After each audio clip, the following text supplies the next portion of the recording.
Hello साथियों, नमस्कार। आप देख रहे हैं आपका अपना YouTube channel DS Mishra official और आपके अपने चैनल पर एक बड़े लेटेस्ट अपडेट के साथ आपका हार्दिक स्वागत है। और यह अपडेट संबंधित है शिक्षकों के ट्रांसफ़र को लेकर के। और आज सुबह में ही मैंने जो शिक्षा विभाग से अपडेट दिया था आपको कि आखिर सभी शिक्षकों के ट्रांसफ़र को लेकर के क्या अपडेट है, जिसमें मैंने बताया था कि लेटर भी टाइप हो चुका है गाइडलाइंस से संबंधित और उस पर सिर्फ हस्ताक्षर होने बाकी हैं। हस्ताक्षर होते ही लेटर जारी किया जाएगा। और साथ ही मैंने उसमें ये भी बताया था कि शिक्षा मंत्री ने क्या बयान दिया था और उस क्लिप को मैंने सुनाया था कि उन्होंने कब तक ट्रांसफ़र करने की बात कही थी। और मैंने ये कहा था कि हस्ताक्षर सिर्फ होते ही ट्रांसफ़र से संबंधित पत्र जारी कर दिए जाएंगे। तो वहीं शिक्षा विभाग द्वारा ट्रांसफ़र से संबंधित विभागीय ऑफिशियल यह लेटर जारी कर दिया गया है कि सभी शिक्षक जो ट्रांसफ़र के लिए आवेदन किए हैं, जिनकी संख्या 1,90,000 है, इन 1,90,000 शिक्षकों का ट्रांसफ़र कैसे होगा, कौन सी पॉलिसी बनाई गई है, कौन से सॉफ्टवेयर से होगा, कैसे होगा, पूरा प्रोसेस क्या होगा, उसको लेकर के जो यह गाइडलाइन है, इसी को हम लोग विस्तृत देखने समझने जानने वाले हैं कि आखिर यह ट्रांसफ़र प्रक्रिया पूरी कैसे की जाएगी। तो यह वीडियो आपके लिए बहुत ही खास होगा। अंत तक मेरे साथ बने रहेंगे, सभी चीज़ों को हम लोग देखेंगे समझेंगे। और यदि चैनल से अब तक नहीं जुड़े होंगे तो चैनल को सब्सक्राइब करके बेल आइकन को प्रेस कर लेंगे, ताकि आगे भी शिक्षा जगत एवं शिक्षकों से संबंधित हर महत्वपूर्ण वीडियो आप देखते रहें। तो हम सभी जान रहे हैं कि जो 1,90,000 शिक्षकों ने आवेदन किए थे वह 1 दिसंबर से लेकर के और 15 दिसंबर तक ऑनलाइन आवेदन किए गए थे। और यह आवेदन जो है 4 चरणों में बांटा गया था कोटि के आधार पर, जिसमें प्रथम चरण में असाध्य रोग, गंभीर रोग, उसके बाद दिव्यांगता, मानसिक दिव्यांगता, विधवा परित्यक्त महिला शिक्षिका, द्वितीय चरण में हस्बैंड वाइफ के पोस्टिंग के आधार पर, तृतीय चरण में दूरी के आधार पर शिक्षिकाओं का और चौथे चरण में दूरी के आधार पर पुरुषों का। ये तो हम लोग कई बार देख चुके हैं, जान चुके हैं। अब इसमें नया क्या है, आइए इसको भी हम लोग देखते हैं। तो जो भी शिक्षक ट्रांसफ़र के लिए आवेदन किए हैं, इन सभी का ई शिक्षा कोष पोर्टल पर इनके प्रोफाइल में संबंधित जिला के जिला शिक्षा पदाधिकारी और जिला कार्यक्रम पदाधिकारी स्थापना द्वारा यह प्रविष्टि की जाएगी, जिसके बारे में भी मैंने पूर्व में वीडियो के बारे में आपको जानकारी पहले ही दे दिया था कि आपके ऊपर किसी प्रकार की विभागीय कार्यवाही हुई है, किसी भी शिक्षक का निलंबन हुआ है, निगरानी जाँच ओके है, पेंडिंग है, फर्जी है, क्या है उसका रिपोर्ट, फर्जी नियुक्ति से संबंधित विविध आरोप, बिना सूचना के अनधिकृत रूप से अनुपस्थित, यानी आपके ऊपर कोई भी कार्रवाई हुई है उससे संबंधित पहले प्रविष्टि डीओ और डीपीओ के द्वारा आपके प्रोफाइल में की जाएगी। उसके बाद ही यह ट्रांसफ़र होगा। ट्रांसफ़र होगा कैसे, तो इसके लिए जो यह प्रविष्टि की जाएगी जिसमें बकाया राशि इत्यादि भी शामिल किया जाएगा, उस प्रविष्टि के बाद उसके लिए एक ई शिक्षा कोष पोर्टल पर टीचर मॉड्यूल बनाया गया है। जो शिक्षकों के लिए नहीं है वह डीओ डीपीओ को लॉगिन आईडी मिला है उसका, और उसमें अपडेट सर्विस स्टेटस, उसमें एक ऑप्शन आया है, उस पर क्लिक करेंगे सभी जिलों के डीओ डीपीओ, और उसमें जिलावार, प्रखंडवार, संकुलवार और विद्यालयवार कार्यरत शिक्षकों की सूची स्क्रीन पर शो करने लगेगा उनके।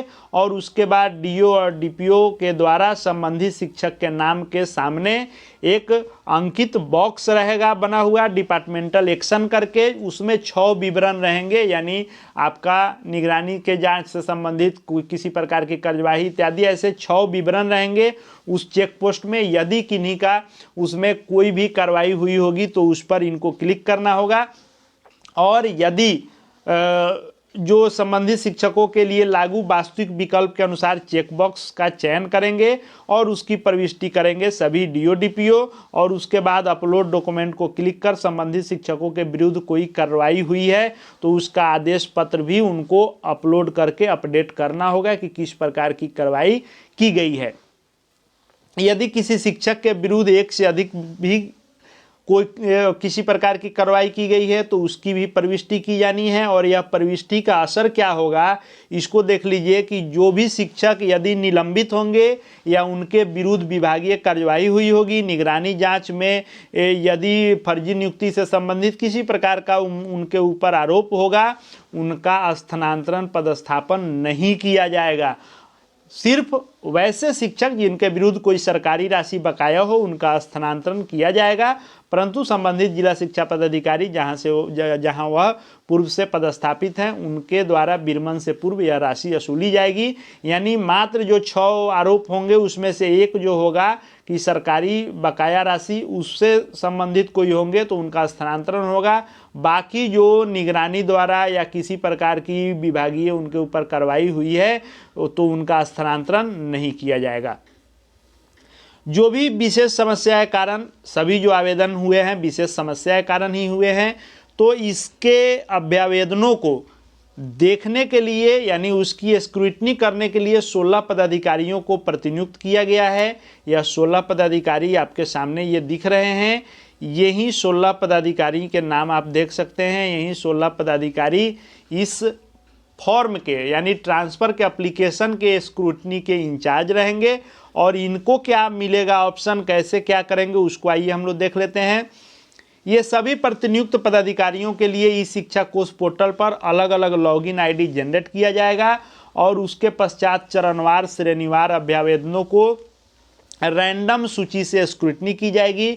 यानी ये तय नहीं होगा कि किसी खास जगह का ये पूरा कंप्लीट करें, ऐसा नहीं होगा। रैंडमली जो इनके सामने नाम आते जाएगा चरणवार, यानी जिस चरण का शुरू करेंगे फर्स्ट चरण में जिन जिन लोगों को शामिल किया गया है तो रैंडमली उन्हीं का आएगा। सेकेंड चरण में हस्बैंड वाइफ के पोस्टिंग वाला है तो उसी में से रैंडमली आएगा। थर्ड चरण में महिला शिक्षिकाओं का है तो उन्हीं का आएगा। फिर फोर्थ चरण में पुरुष शिक्षकों का। तो जिनका जिस चरण में है उसी में रैंडमली आएगा और उसमें इनको क्या करना होगा कि उनके लिए स्क्रूटनी करने के लिए 3 विकल्प मिलेंगे। पहला ओके, यानी इसको ट्रांसफ़र करने में कोई दिक्कत नहीं है, बिल्कुल यह ओके है। दूसरा इनको मिलेगा फेवरेबल कंसाइडरेशन मिलेगा। इसमें इनको ये करना होगा कि इनके बारे में फेवरेबल सोच के साथ इसको किया जा सकता है, पक्ष में उनके ये करेंगे।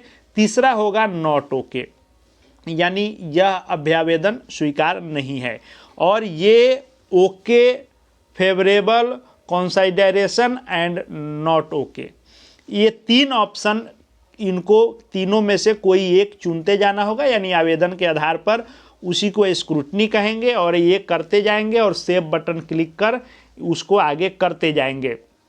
जितना इनके सामने अभ्यावेदन आता जाएगा उस पर ये तीनों में से जो भी इनको अभ्यावेदन देखने के बाद लगेगा, यानी जिस श्रेणी से आप आवेदन किए हैं उसके अनुसार आप फिट बैठ रहे हैं तो ओके करेंगे।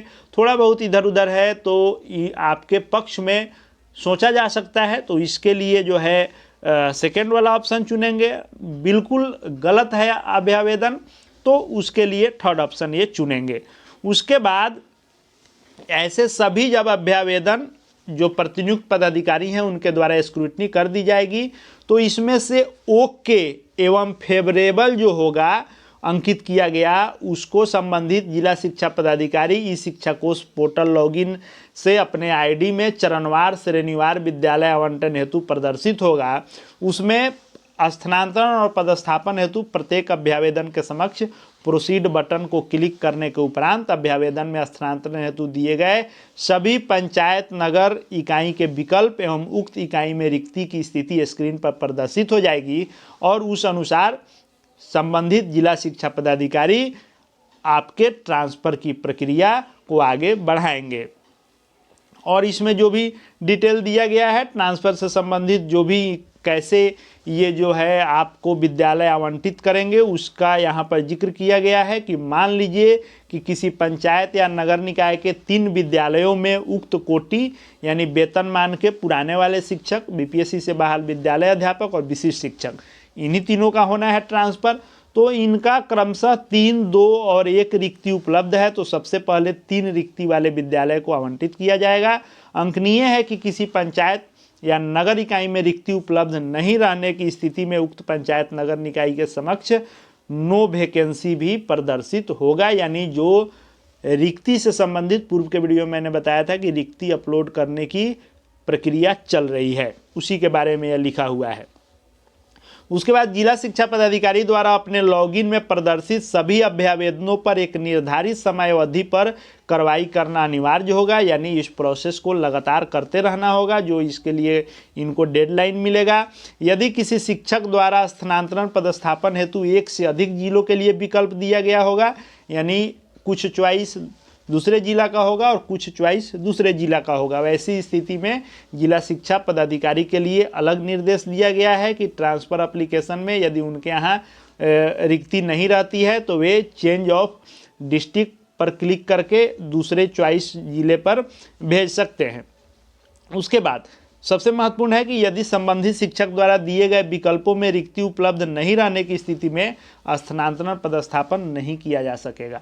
यानी ऐसा नहीं है कि आपने दिया उसमें नहीं होता है तो कहीं आपका कर दिया जाएगा, ऐसा नहीं है। अगर उसमें रिक्ति नहीं बैठती है तो आपका नहीं किया जाएगा। उसके बाद सभी जिलों के जिला शिक्षा पदाधिकारी द्वारा ओके और फेवरेबल जो होगा, यानी उस श्रेणी में जो 2 ऑप्शन रहेंगे फर्स्ट और सेकेंड, इसमें जो कार्रवाई के उपरांत सभी अभ्यावेदन निदेशक प्राथमिक शिक्षा के लॉगिन आईडी पर भेज दिया जाएगा, वहाँ उनको शो करने लगेगा। उसके पश्चात जो निदेशक प्राथमिक शिक्षा होंगे वे अपने लॉगिन आईडी से उस सूची को निकालेंगे जो ओके और फेवरेबल कंसिडरेशन के अंतर्गत आएंगे। उन पर विचार करने के लिए ये निकालेंगे सूची। जिनका नॉट ओके होगा उनका आगे भेजा ही नहीं जाएगा। उसके बाद क्या किया जाएगा कि इस पर निर्णय लिया जाएगा कि विभागीय स्थापना समिति क्या निर्णय लेती है। यदि उनका भी मुहर लग गया तो आपका ट्रांसफ़र हो जाएगा। साथ ही स्क्रूटनी के प्रतिनियुक्त पदाधिकारी नॉट ओके यदि किए हैं तो उस अभ्यावेदनों की सूची भी स्थापना समिति के समक्ष उपस्थापित की जाएगी। भले ही ट्रांसफ़र नहीं हो लेकिन उपस्थापित की जाएगी। हस्तांतरित करने के संबंधी निर्णय उनको लेना होगा कि जिस पर नॉट ओके है उसका क्या किया जाना है। यदि हस्तांतरण योग्य अभ्यावेदन प्रथम चरण के 5 श्रेणी एवं द्वितीय चरण के तहत नहीं आता है तो ऐच्छिक स्थान से वर्तमान पदस्थापन की दूरी के श्रेणी में हस्तांतरित किया जाएगा। यानी जो भी भेजा गया अभ्यावेदन यदि वह प्रथम और द्वितीय श्रेणी में नहीं आता है, यानी असाध गंभीर दिव्यांग वाले श्रेणी में वह नहीं आ पाता है और साथ ही साथ हस्बैंड वाइफ वाले में नहीं आ पाता है, तो वैसे अभ्यावेदन को दूरी के आधार पर रख के विचार किया जाएगा।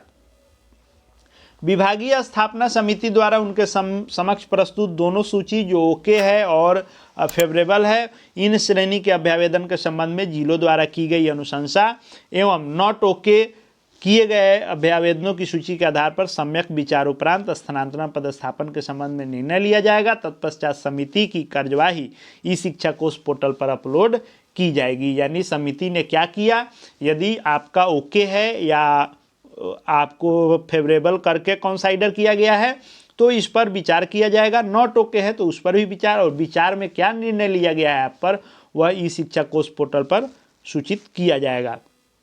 विभागीय स्थापना समिति द्वारा स्थानांतरण पदस्थापन के संबंध में लिए गए निर्णय के आलोक में जिला स्तर पर निम्नलिखित कार्यवाही की जाएगी। जो कार्रवाई होगी वह होगी कि अंतर जिला स्थानांतरण के मामले में जो होगा, जिला शिक्षा पदाधिकारी से विरमण आदेश पत्र प्राप्त कर नए विद्यालय में योगदान समर्पित करेंगे। संबंधित जिला द्वारा स्थानांतरित शिक्षक एवं शिक्षिका का पदस्थापन आदेश 1 कार्य दिवस के अंदर ई शिक्षा कोष के माध्यम से निर्गत किया जाएगा और संबंधित शिक्षक एवं शिक्षिका विरमण के पश्चात स्थानांतरित जिला में 7 कार्य दिवस के अंदर अपना योगदान देंगे। यानी ई शिक्षा कोष पर जब आदेश कर दिया जाएगा उसके 7 दिनों के अंदर में आपको जो नया विद्यालय आवंटित होगा उसमें आपको योगदान कर लेना होगा।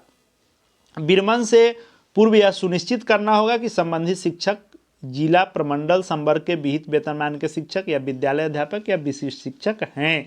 इसके अलावा नहीं होना है, यानी नियोजित शिक्षकों का इसमें नहीं होना है। तो ये सब जो आदेश किए गए हैं ये फिर वरीयता निर्धारण का है। चिट्ठी को आप पढ़ लेंगे, यदि आपके पास उपलब्ध नहीं होगा तो अपने मैं Telegram channel DS Mishra official पर डाल दे रहा हूँ, वहाँ से आप इसको देख लेंगे, पढ़ लेंगे। विशेष चीज़ें हम लोग एक एक करके देखेंगे, सारी चीज़ों पर अगर विस्तृत विश्लेषण हम लोग करेंगे तो वीडियो बहुत ही लंबा हो जाएगा। सब लोग आप लोग जो है इसको पढ़ लेंगे। आगे इसमें लिखा गया है कि चूंकि स्थानांतरण शिक्षकों और शिक्षिकाओं के अनुरोध पर किया जा रहा है, इसलिए उन्हें कोई यात्रा भत्ता दे नहीं होगा, यानी नए विद्यालय में जाने के लिए किसी प्रकार का आपको टीए नहीं मिलेगा। तो ये बातें लिखी गई हैं, लेकिन जो हम लोग आशा लगाए हुए थे कि एक डेडलाइन भी तय होगा कि आखिर प्रथम चरण का कब होगा, द्वितीय चरण का कब होगा, तृतीय चरण का कब होगा, इसके लिए विभाग कोई निश्चित डेट तय करे, इसको लेकर के हम लोग आशान्वित थे। लेकिन यह पूरी लंबी चौड़ी प्रक्रिया दे दी गई है कि ऐसे ऐसे होगा, यहाँ से यहाँ जाएगा, वहाँ से वहाँ जाएगा, उनके पास ये ऑप्शन आएगा, इनके पास ये ऑप्शन आएगा, ये जो है उनको भेजेंगे, वो उनके पास भेजेंगे, अंत में वो जो है लिस्ट जारी करेंगे, ऐसा होगा तो होगा, ऐसा होगा तो नहीं होगा। सिर्फ इसी में यह पत्र रह गया है, जबकि ये कहीं से क्लियर नहीं है कि प्रथम चरण वाले का कब तक होगा, द्वितीय का कब तक होगा, तृतीय कब तक होगा, चतुर्थ का कब तक होगा। पहले जो डेट पर डेट दिया गया ट्रांसफ़र को लेकर, फिर प्रोसेस जो बताया गया ट्रांसफ़र को लेकर, अब विभागीय पत्र पर पत्र निकलेंगे। कोई एग्जैक्ट नहीं बता सकता है कि कब तक होगा। हालांकि सुबह में मैंने जो शिक्षा मंत्री के बयान को डाला था, जिसमें उन्होंने यह दावा किया था कि अप्रैल तक कर लेंगे, लेकिन जो प्रोसेस दिख रहा है इस अनुसार ट्रांसफ़र प्रक्रिया शुरू तो हो जाएगी। यह तो तय है कि ट्रांसफ़र होना शुरू हो जाएगा, लेकिन किनकी बारी किस दिन आएगी और कब तक यह पूरा कंप्लीट होगा, यह कहना अभी बेमानी होगी, क्योंकि कोई अभी एग्जैक्ट नहीं बता सकता है कि हर शिक्षक का कब तक हो जाएगा। हाँ, शुरू हो जाएगा, आपका नंबर कब आता है उसके लिए इंतज़ार करना पड़ेगा।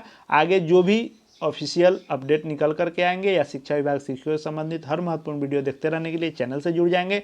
चैनल को सब्सक्राइब करके बेल आइकन को प्रेस कर लेंगे। साथ ही साथ हमारे Telegram channel DS Mishra official से भी जुड़ जाएंगे, वहाँ हर पत्र पत्रांक आपको मिलते रहेंगे। इस वीडियो को देखने के लिए आपका बहुत बहुत धन्यवाद।